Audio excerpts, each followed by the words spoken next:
Law enforcement officials are investigating threats against members of the grand jury that are overseeing former U.S. President Donald Trump's legal battle in the state of Georgia. Threats that reportedly came after the personal information of jury members was leaked online. That's according to the sheriff's office in Fulton County, Georgia, the center of that legal battle. It's where Trump and associates were charged earlier this week with conspiring to illegally subvert the 2020 election results in that state. NBC News and CNN had previously reported that names, addresses, photographs, and social media profiles purporting to belong to the jury were being shared online. It's been high security around Fulton County's courthouse in Atlanta over Trump's indictment. State government policy is that indictments that are made public record include the names of grand jurors, but no other personally identifiable information. The sheriff's office says it's working with both state and federal agencies to track down the origin of the threats.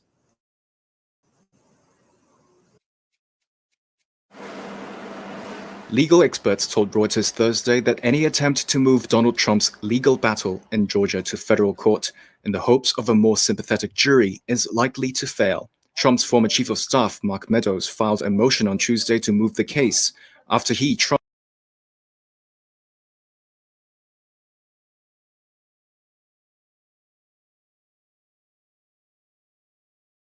case belongs in the federal court for the Northern District of Georgia.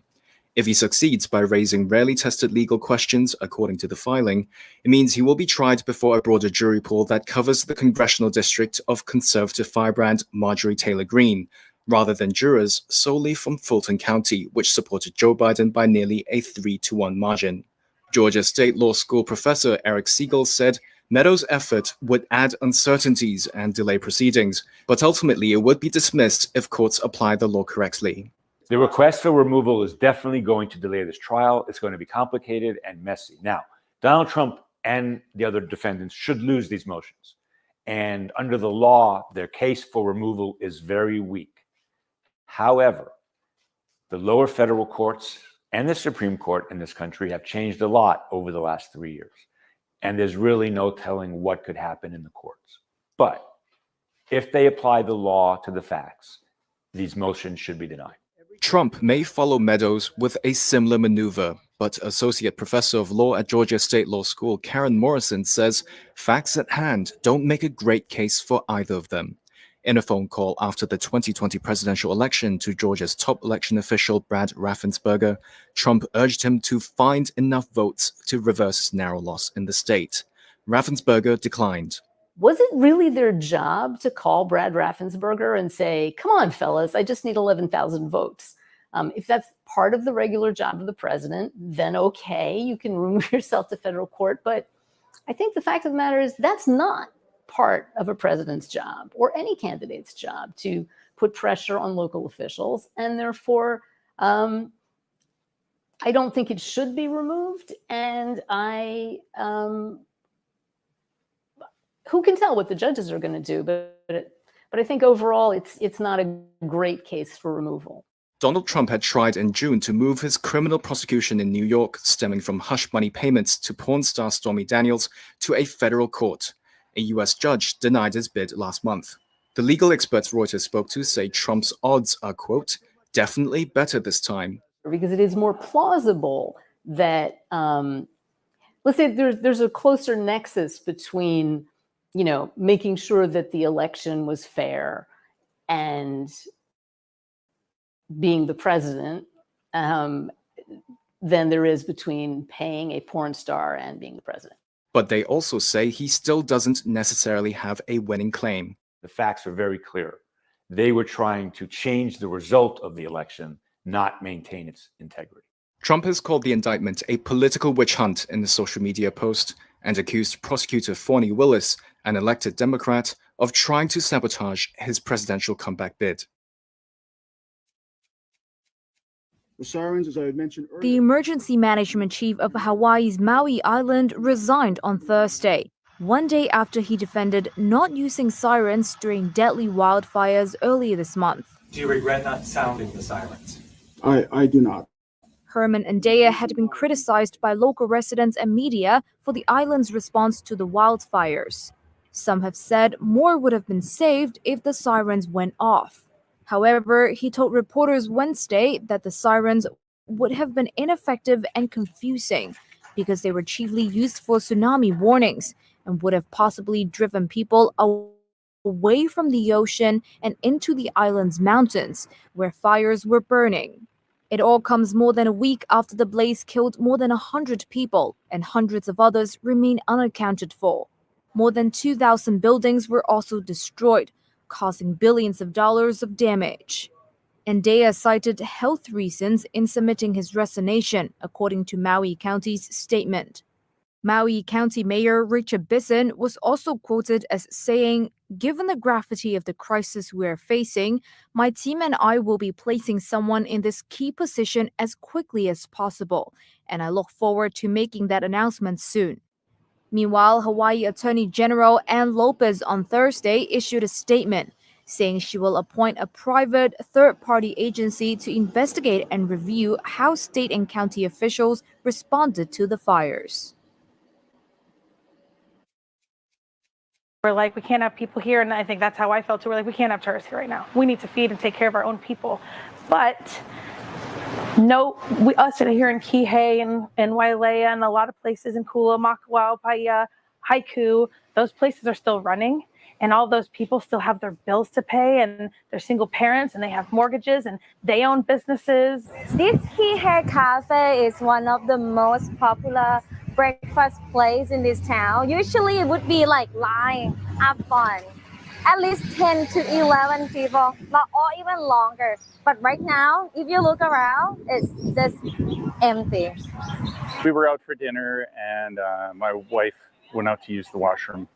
And there was a person out there who was upset that tourists were still here and just, wondering why we were still here and all of that. And first they said no travel. Now they're saying, well, part of the island, it's okay, right? And tomorrow it'll be some other story. But I can tell you almost without an exception, all the little shop owners that we met in Moapu and Paea and some of these other little towns, they're excited to see us. There's no one here. Our resort is empty. So if the goal was for the resorts to just, open up their rooms for all the people that lost their homes, that's not happening. So what's the point of keeping tourists out? All 20,000 residents of the northern Canadian city of Yellowknife are leaving town after an evacuation order was declared as wildfires move closer. Canadian fire crews are battling the blaze as thick smoke blanketed the capital of the vast and sparsely populated Northwest Territories. The Territorial Fire Service said in a statement on Facebook, quote, "Very tough days ahead, with 2 days of northwest to west-northwest winds on Friday and Saturday, which would push fire towards Yellowknife. This is Canada's worst ever wildfire season, with more than 1,000 active fires burning across the country. Experts say climate change has exacerbated the wildfire problem. The territories, with a population of just 46,000 people, have limited infrastructure, and there is only one 2-lane road out of Yellowknife to the province of Alberta to the south. The deadline for residents to leave is noon local time on Friday. The fire is currently about 10 miles northwest of the city, and authorities say it could reach the outskirts by Saturday if there is no rain. So far, about 52,000 square miles of land in Canada have been scorched, more than 6 times a 10-year average. Nearly 200,000 people have been forced to evacuate at some point this season. Yep, Mike, go ahead. I'd echo a lot of what the minister said. Leaving Yellowknife, you're driving into the smoke. And this is where it really would start to bring in some emotion, right? So starting to feel very surreal because you're driving through an environment where there's essentially small fires on either side of the road. So it's not like, the entire forest is burning up, but I've never driven through a spot where you're like, the road is open, but it is on fire on both sides of the road. And it's just, it's a very surreal experience, right?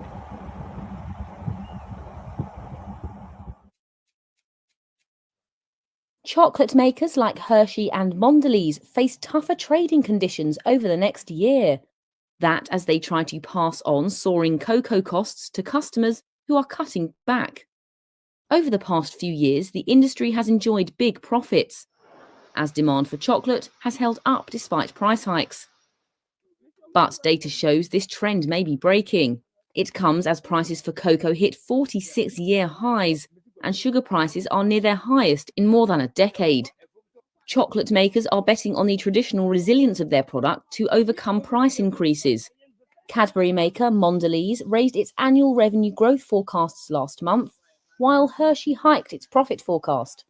But consumers in Europe and North America have already seen price hikes of about 20% in the last 2 years, and data shows they're starting to cut back on the chocolate they buy. Mondelez expects inflation in cocoa and sugar to continue. In response, the company said it is ensuring it is significantly hedged and continuing to drive productivity. But after more than 2 years of higher prices, analysts said retailers are pushing back. And Mondelez previously pulled Cadbury and Milka bars from a major Belgian supermarkets chain after failing to agree on prices. Mondelez's chocolate sales volume growth has weakened substantially this year. And data showed Hershey sales volumes increasingly declined during the period as the company hiked prices. Hershey said it hoped its sales volumes would reverse their current downtrend as it eased off the rate of price hikes. Chinese developer Evergrande has filed for bankruptcy protection in a US court. The property giant made the move in one of the world's biggest debt restructuring exercises. The firm's problems add to growing investor worries about China's property debt crisis and its overall economy. Evergrande was once China's top-selling developer, but is now the world's most indebted property company. It has more than $300 billion in liabilities. Evergrande has sought protection under Chapter 15 of the US Bankruptcy Code. It shields non-US companies undergoing restructurings from creditors that hope to sue them or tie up assets in the US. The filing is procedural in nature, but sources say the company must do it as part of a restructuring process under US law. Evergrande declined to comment. The company's offshore debt restructuring involves a total of $31.7 billion. It will meet with its creditors later this month to discuss its restructuring proposal. A number of Chinese property developers have defaulted on their offshore debt obligations, leaving in its wake unfinished homes, plunging sales, and battered investor confidence. The property sector makes up about a quarter of the economy. The crisis has led to a contagion risk, which could further hurt a Chinese economy already weakened by slower growth. Evergrande's problems come days after a major Chinese asset manager missed repayment obligations on some investment products and warned of a liquidity crisis, while China's number one developer, Country Garden, has become the latest to signal a cash crunch. All of this comes at a time when property investment, home sales, and new construction have contracted for more than a year. China is targeting 5% annual growth for its economy this year, but a growing number of economists warn it could miss that goal unless Beijing ramps up support measures to stop the decline. The leaders of Japan and South Korea are coming to the U.S. for a weekend summit with President Joe Biden, part of a bid by Washington to strengthen ties between two key American allies. Tokyo and Seoul have a long history of acrimony and distrust, but tensions are easing amid rising concerns over an increasingly aggressive China and an erratic North Korea. Here is Japanese Prime Minister Fumio Kishida before departing for the summit Thursday. As the international norms built on freedom and openness are shaken, our bilateral relationships with the United States and South Korea that have been at its strongest will be the foundation of this historical opportunity to bolster the strategic relationship between the three countries. South Korean President Yoon Tung-yeol focused on the country's neighbor to the north in comments about the summit earlier this week. In order to fundamentally block North Korea's nuclear and missile threats, the Republic of Korea, the United States, and Japan must closely cooperate on reconnaissance assets and share North Korea's nuclear weapons and missiles data in real time. North Korea issued another escalatory threat ahead of the summit, saying it may launch an intercontinental ballistic missile or take other military action to protest the meeting. That's according to a South Korean lawmaker on Thursday, citing the country's intelligence agency. While the summit is unlikely to produce a formal security arrangement that commits the nations to each other's defense, they will likely agree to a mutual understanding about regional responsibilities. The summit comes as the leaders of the three democracies face doubts at home. Only some 4 in 10 voters say they approve of Yoon, Kishida, and Biden in the countries they govern. And there is little evidence closer security ties are a priority for ordinary citizens.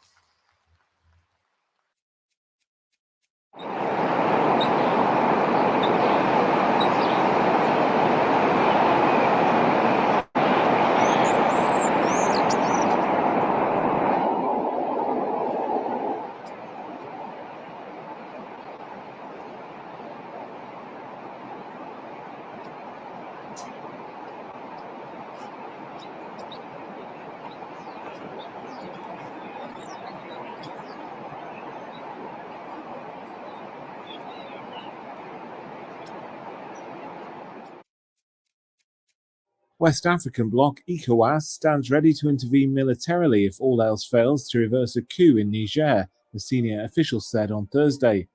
Commissioner for Political Affairs, Peace and Security, Abdel Fattah al-Musa, said the valiant forces of West Africa are ready to answer the call of duty. That was as he addressed army generals from member states who were meeting in Ghana. By all means available, constitutional order will be restored in the country. And this meeting today bears testimony to that.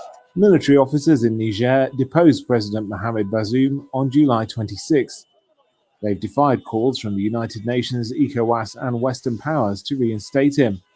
That prompted West African heads of state to order a standby force to be assembled. Musa listed past ECOWAS deployments in Gambia, Liberia and elsewhere as examples of readiness. He also accused the junta of playing cat and mouse with the bloc. They are pretending, that, now they are ready for talks. But even as they are telling us that they are ready for talks, they are still seeking reasons to justify an unjustifiable coup d'etat. Musa also strongly criticized the junta's announcement that it planned to put Bazoum on trial for treason. The United Nations, European Union and ECOWAS have all expressed concerns over the conditions of his detention. The junta has said it's open to talks to resolve the crisis. In Niger's capital, Niamey, large crowds have taken part in protests against ECOWAS and in favor of the coup leaders. Demonstrators accuse ECOWAS of being manipulated by foreign powers and say they reject outside intervention. Leaders of countries that account for more than a quarter of the global economy are set to meet in South Africa.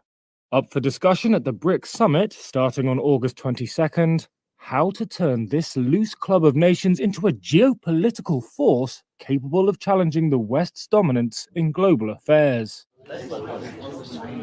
BRICS stands for Brazil, Russia, India, China, and South Africa. The leaders of those countries will be in physical attendance, with one notable exception. That's Russian President Vladimir Putin, who faces an international arrest warrant over alleged war crimes in Ukraine, though he is expected to attend virtually.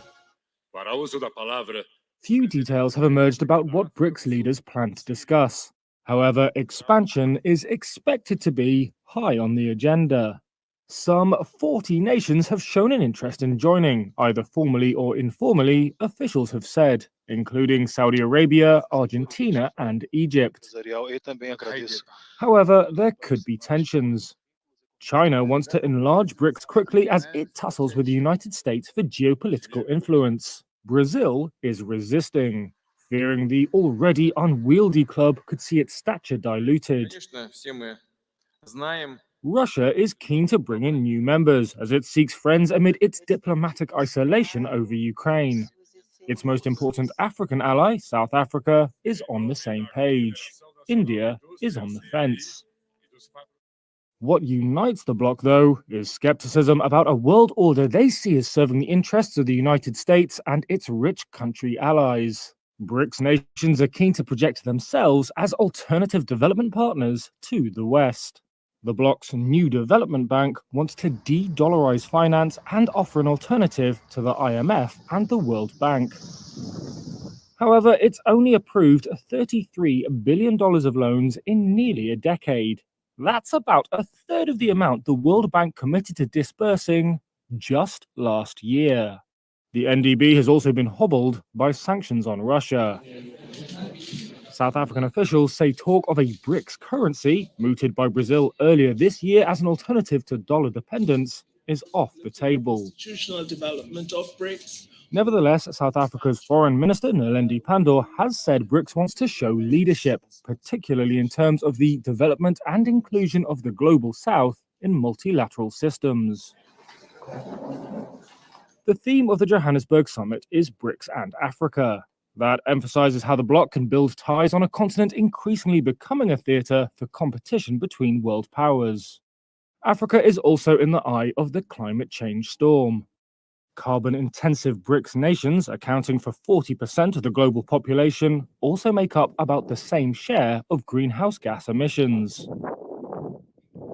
BRICS countries blame rich nations for causing the most global warming and want them to take on more of the burden of decarbonizing the world's energy supply. Officials in Brazil, China, and South Africa said climate change may come up at the summit, but indicated it wouldn't be a priority.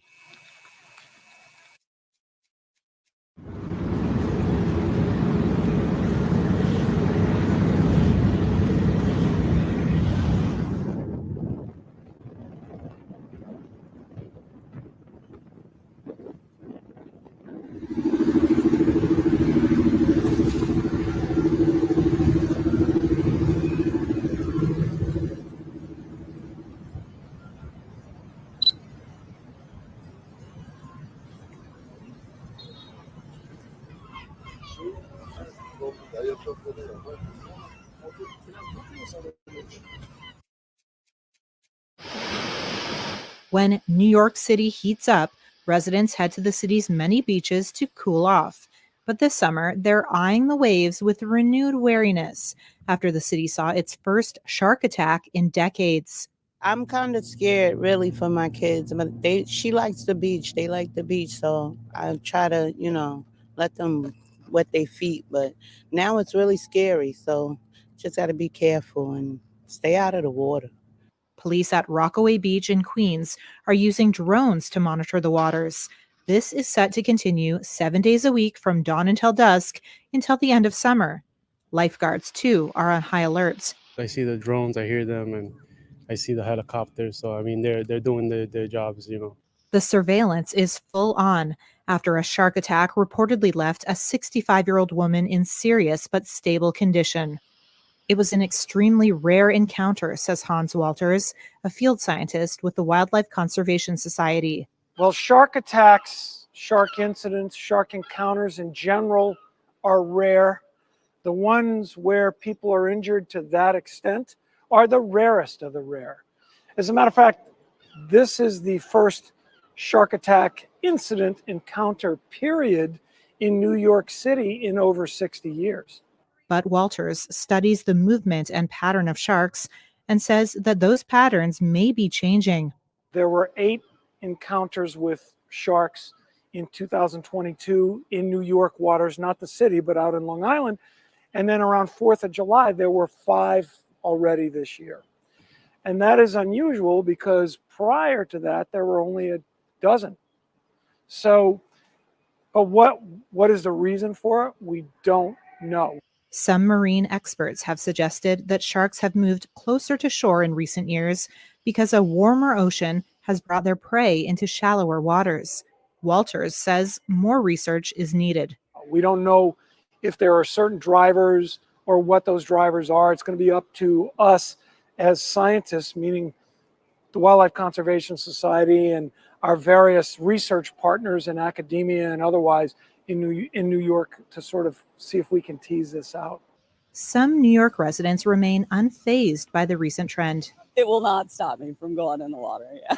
Yeah. You shouldn't let, one incident deter you from having a beautiful day on the beach. But Walters says having situational awareness is key, which means staying out of the water if you see surface disturbances and diving seagulls.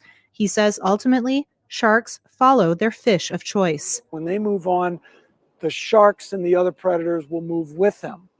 Then it's safe to go in because no shark is targeting us. We're not on the menu. More than 60 people are feared dead after a boat carrying mostly Senegalese migrants capsized off the coast of Cape Verde. The boat had left Senegal on July 10th with 101 passengers on board, according to the Senegalese Foreign Ministry. In a statement, it said 38 people were rescued on Tuesday, though it was not immediately clear when the vessel capsized. The survivors have been taken to the Cape Verde island of Sal. Jose Moreira is a health official there. The survivors are better. They're being hydrated. They're being looked after here in the tent, here at the port. The Atlantic migration route from the coast of West Africa to the Canary Islands is typically used by African migrants trying to reach Spain. Summer is the busiest time of year on what is one of the world's deadliest routes.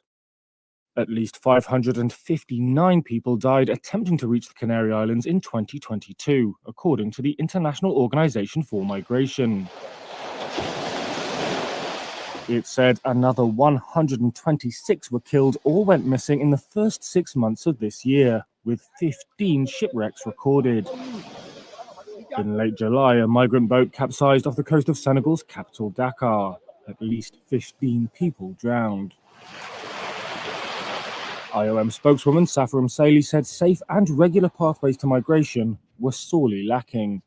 That, she said, gives room to smugglers and traffickers to put people on these deadly journeys.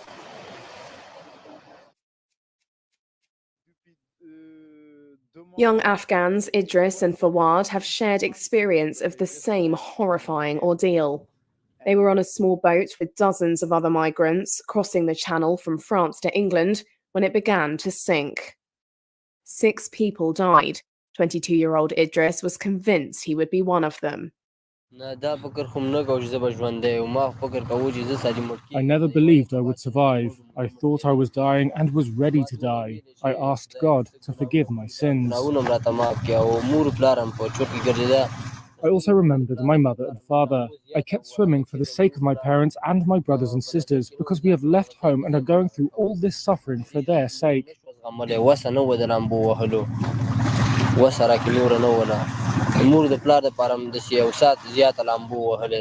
was fast losing the strength to swim, but I kept trying very hard to keep afloat. More than 60 people, mostly Afghans, were saved by French and British rescue teams on Saturday. Idris and Fawad told Reuters their story in the French port city of Calais 4 days later. Half the passengers fell into the water and were swallowed up by the sea. Those who were left in the boat tried to stay alive with the help of their lifebuoys. About 2 hours later, the French police arrived and threw lifebuoys at us to save us. Those boys who were in the boat also took along 6 bodies of those who had died in the boat. The rest of the Afghans were lost. Half of the survivors were taken by the UK police.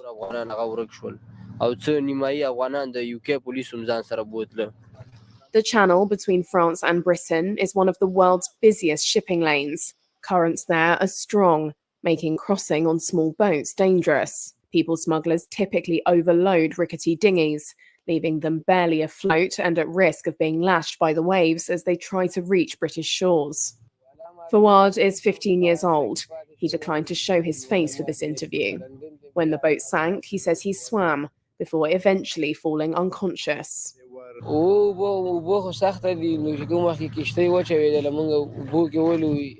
the boat split up, it was quite dark and we could not see anything. We were very scared, but thank God he saved us.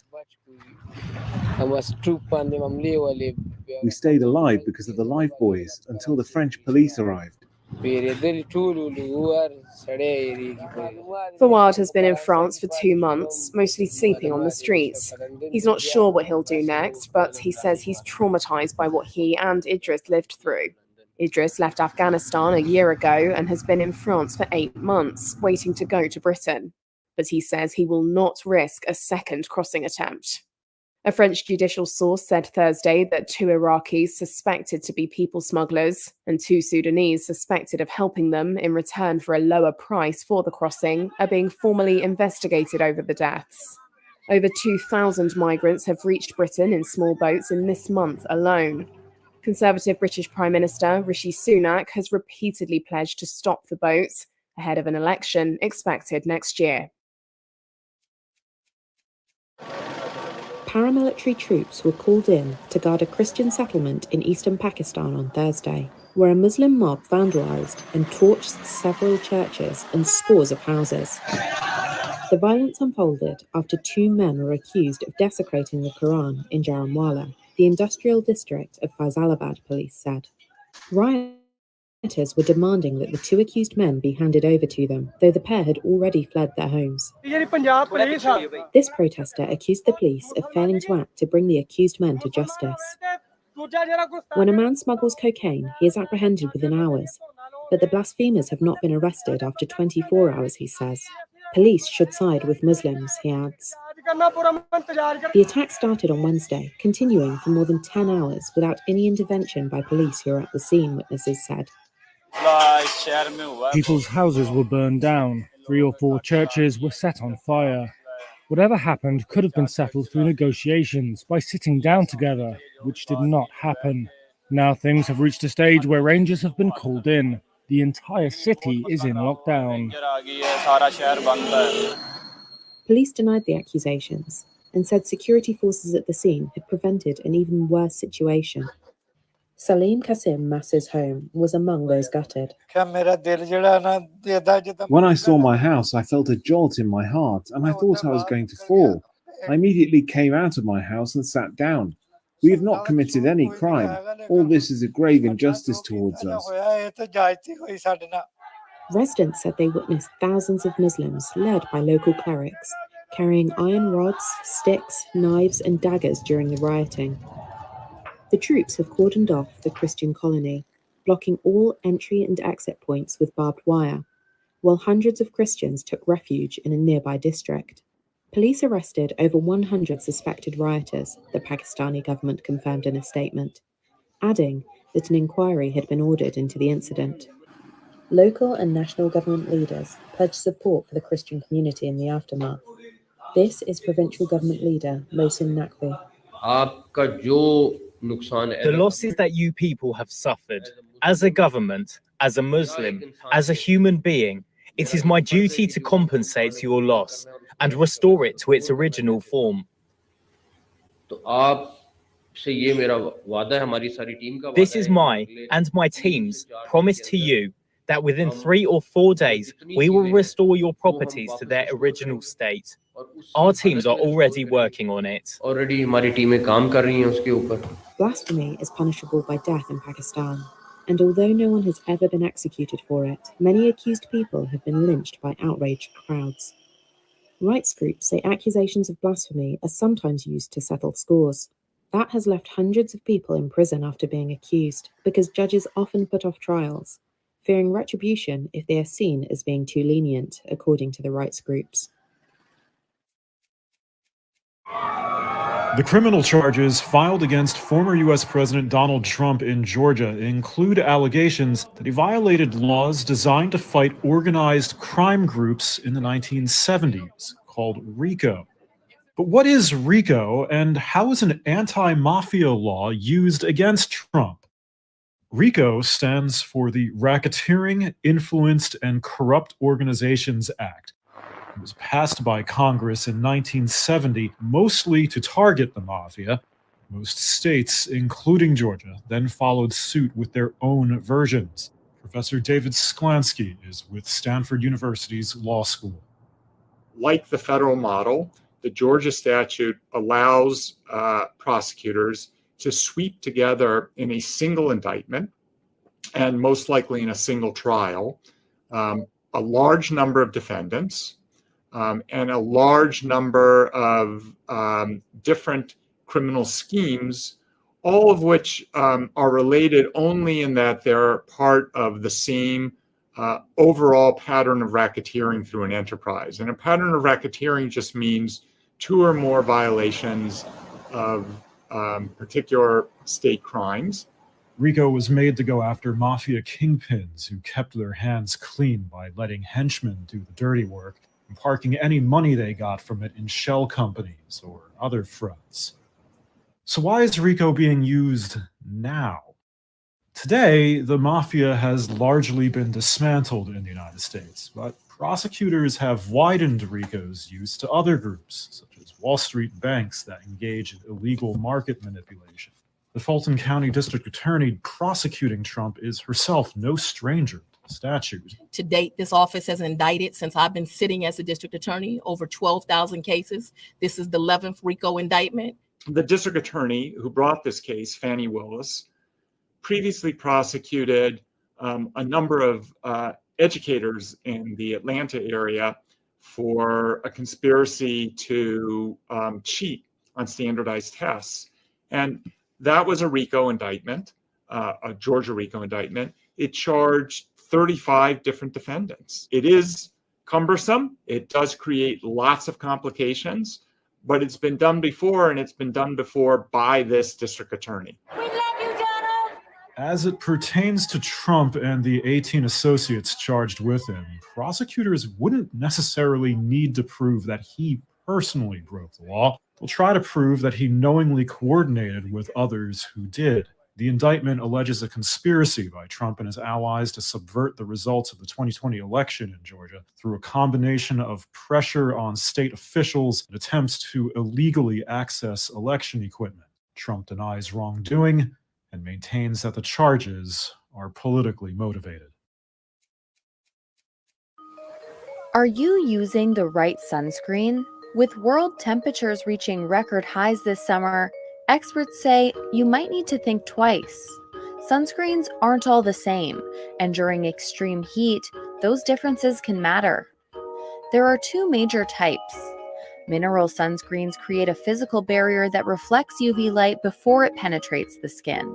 They're not absorbed, so older formulas often felt greasy and left that iconic white cast. Chemical sunscreens form a thin protective film that absorbs UV rays and changes their structure.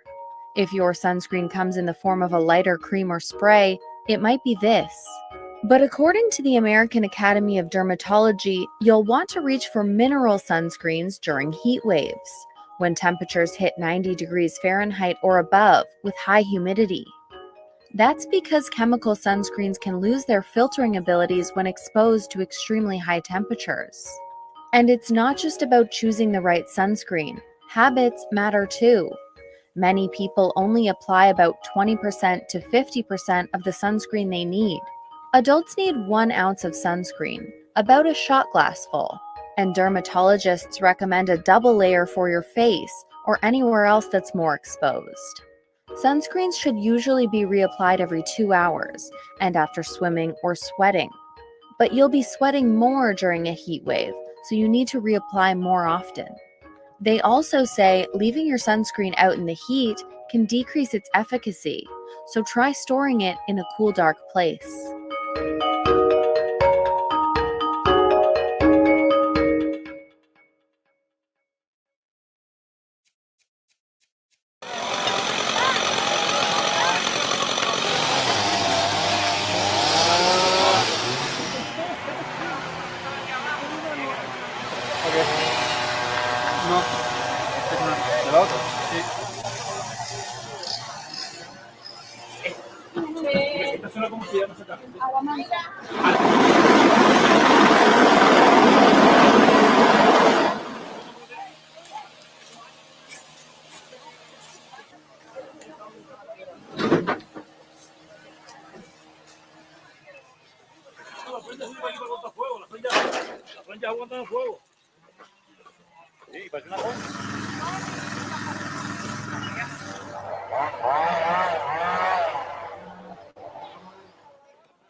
Peru has granted a rare exception to its restrictive abortion laws and allowed an 11-year-old girl to terminate a pregnancy in a case that rights groups say highlights a lack of support for child victims of sexual abuse.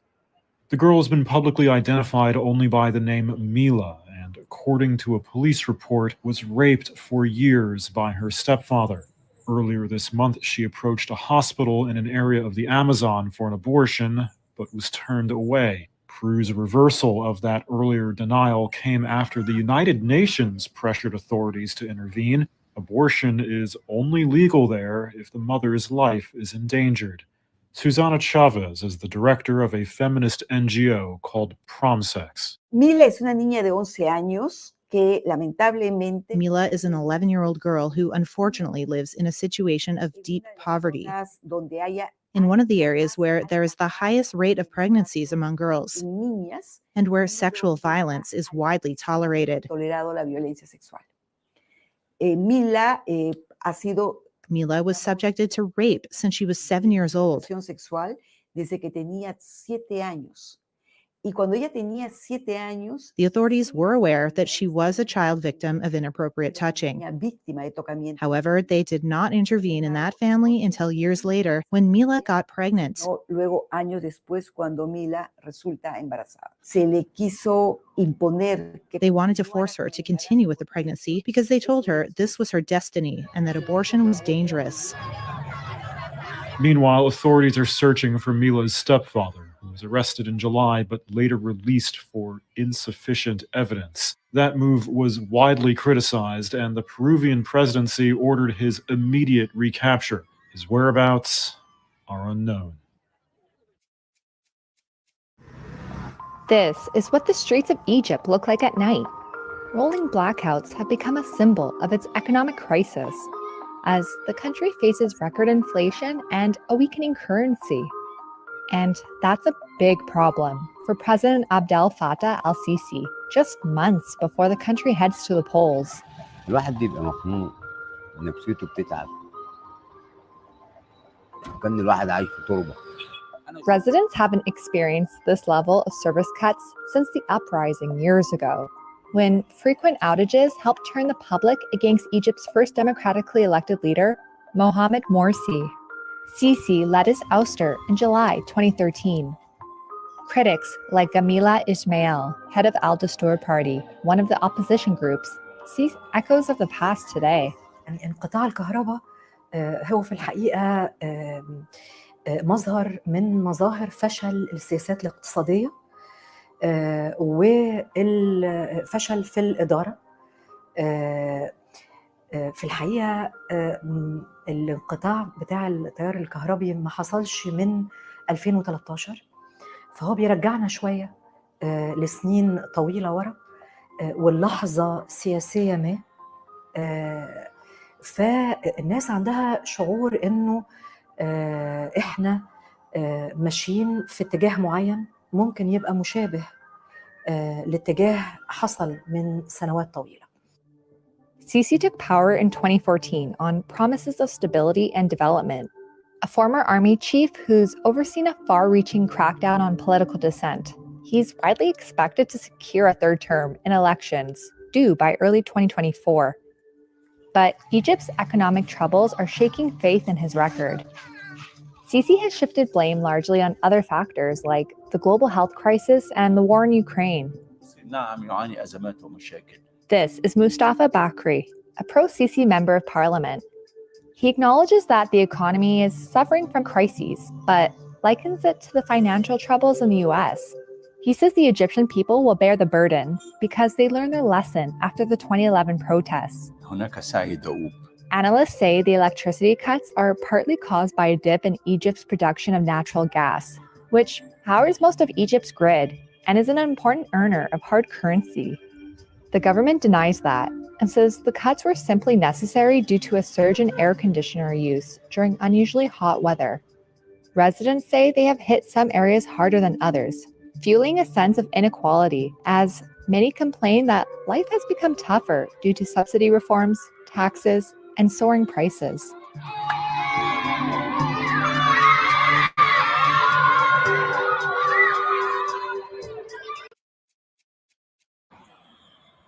Cash flow problems in China's real estate sector has some investors worried. They're concerned it could spill over into multiple sectors of the country's economy. Country Garden was China's largest property developer before this year, but it's now enduring a debt crisis, while one of China's top asset managers with major real estate exposure is also struggling.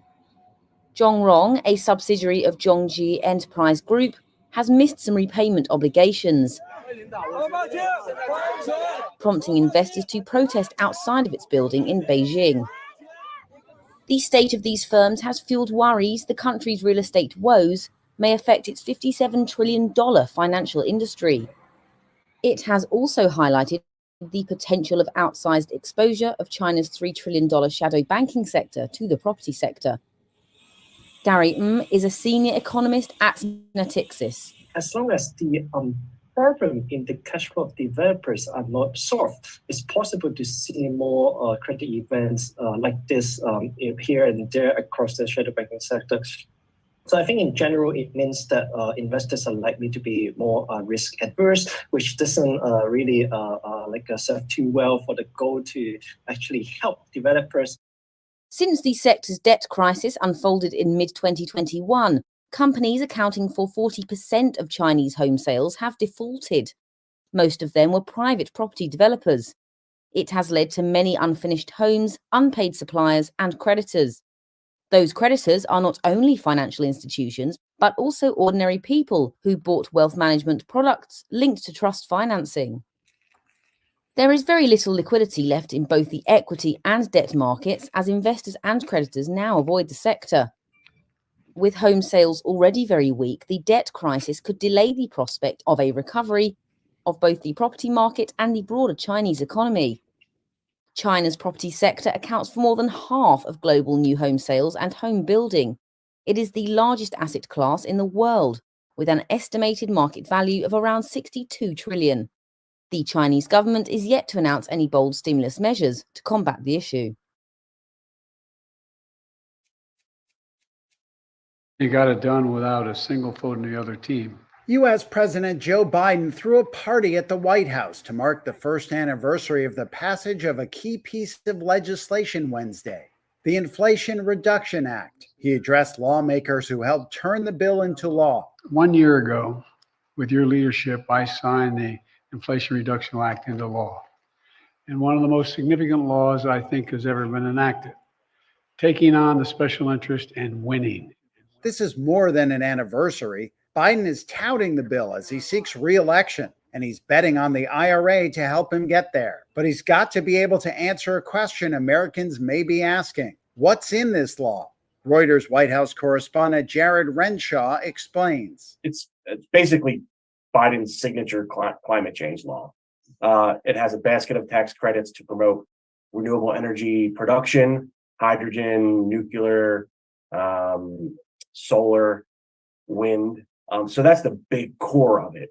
There's also some other elements, prescription drug relief for seniors, and wealthy Americans and wealthy corporations are picking up the tab. Biden said the legislation has already created 170,000 clean energy jobs and will create some 1.5 million jobs over the next decade, while significantly cutting the nation's carbon emissions. Folks, this law is transformative. Why is he promoting it? It's his main pitch for his re-election campaign. Bidenomics, this idea that we're going to invest in the U.S., we're going to reinvigorate U.S. manufacturing, and these tax credits are really the engine of that machine. Companies are trying to reshore supply chain logistics back in the U.S., and this is his central argument for why he should be reelected. According to Reuters opinion polls, many Americans, including Biden supporters, don't know much about the IRA. Why is that? Some of it's the messenger, right? People are not listening to Biden. People are not tuned in to Biden. I think you'll see the White House and the re-election committee spend a lot of money and direct advertising. I think that will boost the absorption rate. There might be another reason Biden is pitching a bill that passed a year ago. It was his last major legislative accomplishment since Republicans retook the House of Representatives, and very likely will be the last major bill he gets done this term. Rather than promise new legislation that will likely never win over Republicans, he will attempt to show the current and future benefits of what he's already been able to accomplish.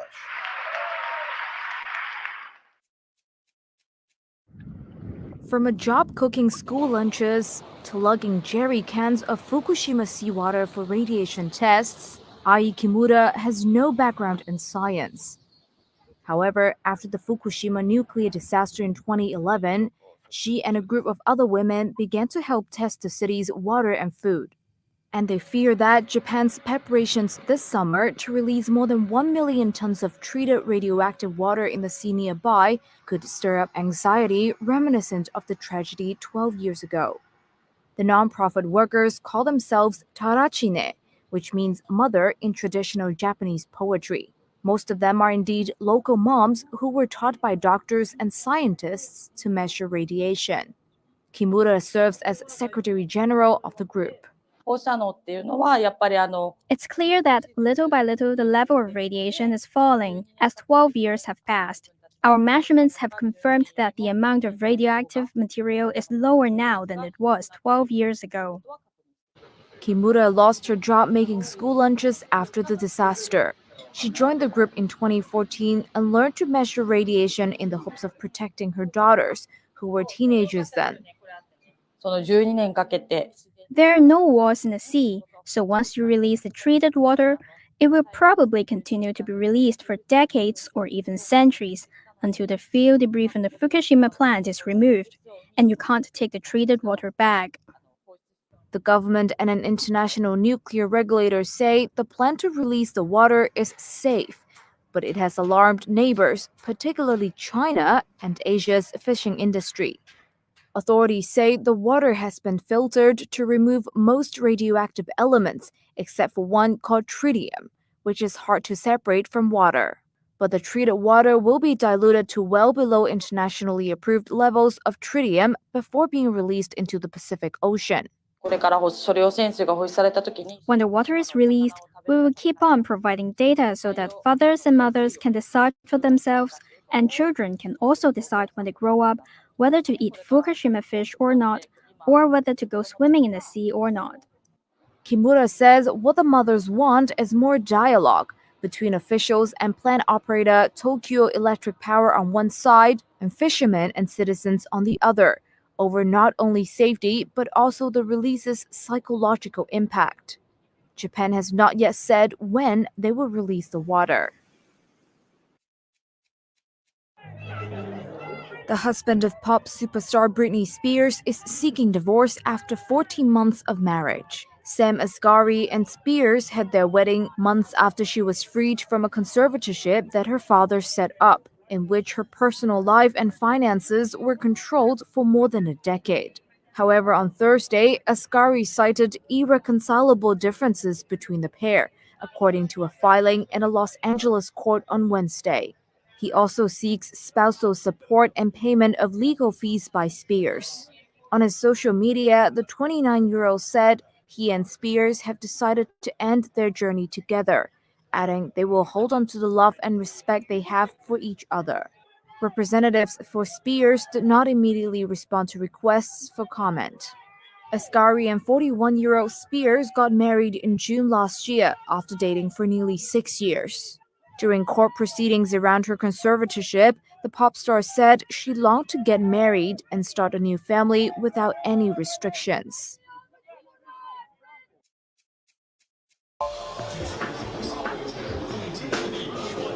Thank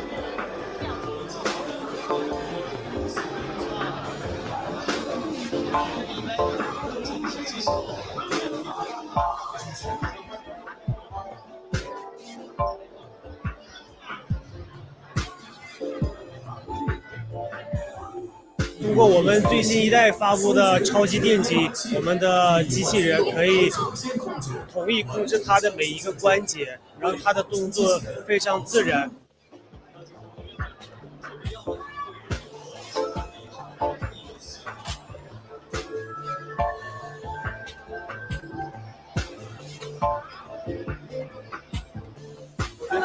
非常的真实，包括他的演技，还有他的五官的一些动作，还有他手部的流畅度，都是比原来要更真实的。然后包括以后的话，我觉得如果我相信这些机器人，它以后肯定会慢慢取代掉我们一些重复性工作。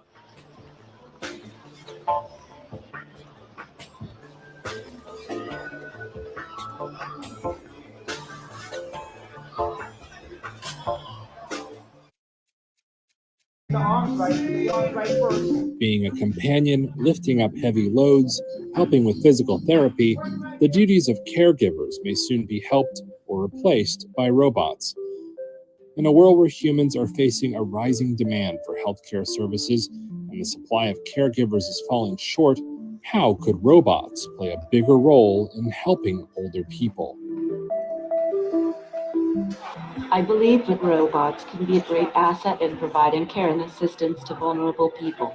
At a conference organized by the International Telecommunication Union in Geneva, robot expert Nadia Magdanet-Thalmann told Reuters that AI-powered robots like Nadine could play a future role as companions in care homes.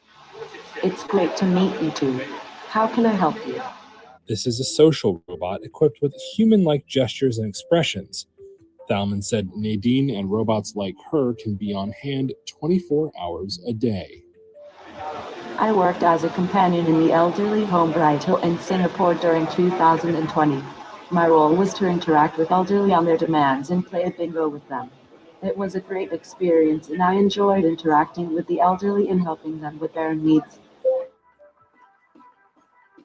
In China, an entrepreneur hopes robots can cope with the world's aging population. According to UN reports, the global population over 65 is projected to increase from 10% in 2022 to 16% in 2050. As the global demand for nurses and carers heats up, some countries see a staffing crisis in care homes. But Zhen Ko, the co-founder and global CEO of Fourier Intelligence, thinks humanoid robots could one day ease the shortage. And as we age, the elderly require more, support. So there are lack of clinicians and caregivers. So we are creating technologies to help to actually provide services and treatments and care for elderly. Although the robot is still in the research and development phase, Ko hopes a working prototype could be ready in 2 to 3 years. He hopes one day humanoid robots can carry patients from their bed to wheelchairs or help pick up objects. If I'm lifting the heavy box and I want the robot to carry it for me. In the future, robots may be able to do all your heavy lifting. Scientists from the Italian Institute of Technology are developing a new humanoid robot called Ergo Cub. It's designed for ergonomic interaction with humans and efficient locomotion. Developers say they're working to make it strong and robust enough to take on physically demanding tasks. That means robots may soon take on laborious tasks in workplaces for their aging human counterparts. From the sensory point of view, the robot has also enhanced 3D vision. There's more sensors. It's also tactile equipped, so it can manipulate objects and feels the contact with the world physically. Again, we're planning for stronger machines, more dynamics, more powerful motors, because indeed we need robots to help us.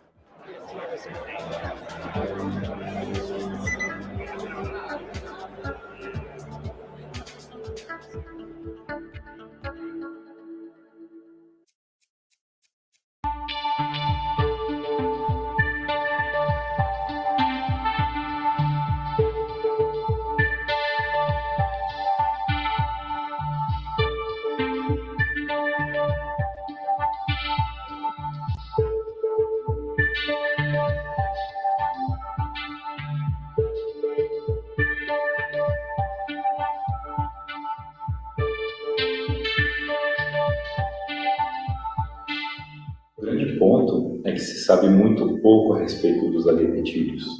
Então, esse animal, ele nos permite, pela primeira vez, ter uma ideia de como esses animais realmente foram, essa nova descoberta. Então, a gente está vendo pela primeira vez como era a face dessas criaturas.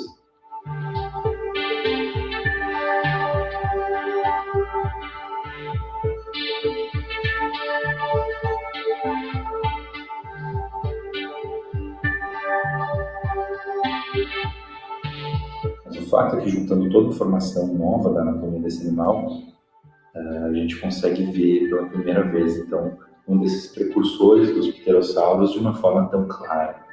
E isso, por si só, já tornou o achado muito importante. This is Reuters. This is Reuters. Law enforcement officials are investigating threats against members of the grand jury that are overseeing former U.S. President Donald Trump's legal battle in the state of Georgia. Threats that reportedly came after the personal information of jury members was leaked online. That's according to the sheriff's office in Fulton County, Georgia, the center of that legal battle.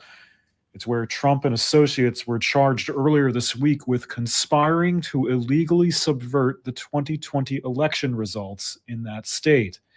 NBC News and CNN had previously reported that names, addresses, photographs, and social media profiles purporting to belong to the jury were being shared online. It's been high security around Fulton County's courthouse in Atlanta over Trump's indictment. State government policy is that indictments that are made public record include the names of grand jurors, but no other personally identifiable information. The sheriff's office says it's working with both state and federal agencies to track down the origin of the threats. Legal experts told Reuters Thursday that any attempt to move Donald Trump's legal battle in Georgia to federal court in the hopes of a more sympathetic jury is likely to fail. Trump's former chief of staff, Mark Meadows, filed a motion on Tuesday to move the case after he, Trump, and 17 others were indicted this week by Fulton County's district attorney of conspiring to illegally subvert the 2020 election results. Meadows will argue his case belongs in the federal court for the Northern District of Georgia. If he succeeds by raising rarely tested legal questions, according to the filing, it means he will be tried before a broader jury pool that covers the congressional district of conservative firebrand Marjorie Taylor Greene, rather than jurors solely from Fulton County, which supported Joe Biden by nearly a 3-1 margin. Georgia State Law School professor Eric Siegel said Meadows' effort would add uncertainties and delay proceedings, but ultimately it would be dismissed if courts apply the law correctly. The request for removal is definitely going to delay this trial. It's going to be complicated and messy. Now, Donald Trump and the other defendants should lose these motions. And under the law, their case for removal is very weak. However, the lower federal courts and the Supreme Court in this country have changed a lot over the last 3 years. And there's really no telling what could happen in the courts. But if they apply the law to the facts, these motions should be denied. Trump may follow Meadows with a similar maneuver, but Associate Professor of Law at Georgia State Law School Karen Morrison says facts at hand don't make a great case for either of them. In a phone call after the 2020 presidential election to Georgia's top election official Brad Raffensperger, Trump urged him to find enough votes to reverse his narrow loss in the state. Raffensperger declined. Was it really their job to call Brad Raffensperger and say, come on, fellas, I just need 11,000 votes? If that's part of the regular job of the president, then okay, you can remove yourself to federal court. But I think the fact of the matter is that's not part of a president's job or any candidate's job to put pressure on local officials. And therefore, I don't think it should be removed. And who can tell what the judges are going to do? But I think overall, it's not a great case for removal. Donald Trump had tried in June to move his criminal prosecution in New York, stemming from hush money payments to porn star Stormy Daniels, to a federal court. A U.S. judge denied his bid last month. The legal experts Reuters spoke to say Trump's odds are, quote, definitely better this time. Because it is more plausible that, let's say there's a closer nexus between making sure that the election was fair and being the president than there is between paying a porn star and being the president. But they also say he still doesn't necessarily have a winning claim. The facts are very clear. They were trying to change the result of the election, not maintain its integrity. Trump has called the indictment a political witch hunt in the social media post and accused prosecutor Fani Willis, an elected Democrat, of trying to sabotage his presidential comeback bid. The sirens, as I had mentioned earlier. The emergency management chief of Hawaii's Maui Island resigned on Thursday, one day after he defended not using sirens during deadly wildfires earlier this month. Do you regret not sounding the sirens? I do not. Herman Ndea had been criticized by local residents and media for the island's response to the wildfires. Some have said more would have been saved if the sirens went off. However, he told reporters Wednesday that the sirens would have been ineffective and confusing because they were chiefly used for tsunami warnings and would have possibly driven people away from the ocean and into the island's mountains, where fires were burning. It all comes more than a week after the blaze killed more than 100 people, and hundreds of others remain unaccounted for. More than 2,000 buildings were also destroyed, causing billions of dollars of damage. Ndea cited health reasons in submitting his resignation, according to Maui County's statement. Maui County Mayor Richard Bisson was also quoted as saying, "Given the gravity of the crisis we are facing, my team and I will be placing someone in this key position as quickly as possible, and I look forward to making that announcement soon." Meanwhile, Hawaii Attorney General Ann Lopez on Thursday issued a statement saying she will appoint a private third-party agency to investigate and review how state and county officials responded to the fires. We're like, we can't have people here, and I think that's how I felt too. We're like, we can't have tourists here right now. We need to feed and take care of our own people. But no, us here in Kihei and Wailea and a lot of places in Kula, Makawao, Paia, Haiku, those places are still running, and all those people still have their bills to pay, and they're single parents, and they have mortgages, and they own businesses. This Kihei Cafe is one of the most popular breakfast place in this town. Usually it would be like line up fun. At least 10 to 11 people, or even longer. But right now, if you look around, it's just empty. We were out for dinner, and my wife went out to use the washroom, and there was a person out there who was upset that tourists were still here, and just wondering why we were still here and all of that. And First they said no travel. Now they're saying, well, part of the island, it's okay, right? And tomorrow it'll be some other story. But I can tell you almost without an exception, all the little shop owners that we met in Moapu and Paea and some of these other little towns, they're excited to see us. There's no one here. Our resort is empty. So if the goal was for the resorts to just open up their rooms for all the people that lost their homes, that's not happening. So what's the point of keeping tourists out? All 20,000 residents of the northern Canadian city of Yellowknife are leaving town after an evacuation order was declared as wildfires move closer. Canadian fire crews are battling the blaze as thick smoke blanketed the capital of the vast and sparsely populated Northwest Territories. The Territorial Fire Service said in a statement on Facebook, quote, "Very tough days ahead, with 2 days of northwest to west-northwest winds on Friday and Saturday, which would push fire towards Yellowknife. This is Canada's worst ever wildfire season, with more than 1,000 active fires burning across the country. Experts say climate change has exacerbated the wildfire problem. The territories, with a population of just 46,000 people, have limited infrastructure, and there is only one 2-lane road out of Yellowknife to the province of Alberta to the south. The deadline for residents to leave is noon local time on Friday. The fire is currently about 10 miles northwest of the city, and authorities say it could reach the outskirts by Saturday if there is no rain.